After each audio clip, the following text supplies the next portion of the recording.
యాదాద్రి భువనగిరి జిల్లాలో బీఆర్ఎస్ దూసుకుపోతుంది. యాదగిరిగుట్ట పట్టణంలోని పలు వార్డుల్లో బీఆర్ఎస్ పార్టీ అభ్యర్థులకు మద్దతుగా మాజీ ఎమ్మెల్యే గొంగిడి సునీత మహేందర్ రెడ్డి ప్రచారం నిర్వహించారు.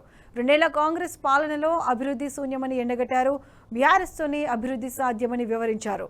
బీఆర్ఎస్ పార్టీ అభ్యర్థులకు ఓటు వేసి భారీ మెజారిటీతో గెలిపించాలని ఓటర్లను అభ్యర్థించారు.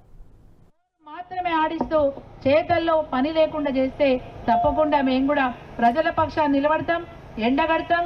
నువ్వు చేయాల్సిన పనులు చేయాలని చెప్పి డిమాండ్ చేస్తూనే ఉంటాం. మీతో పని చేయించే పని మేము చేస్తాం. మనం ఇంకొక మాట నేను గుర్తు చేసి సెలవు తీసుకుంటా. యారిపల్లి మొదటి నుంచి కూడా నేను 2001 నుంచి మీరు నన్ను గుర్తుపడతారు. 2001 నుంచి కూడా ఇక్కడ డిమాండ్ ఏంటంటే అభివృద్ధి అంతా అటే పోతుంది, మా యారిపల్లి సైడ్ వస్తలేదనే బాధ మీకుండే.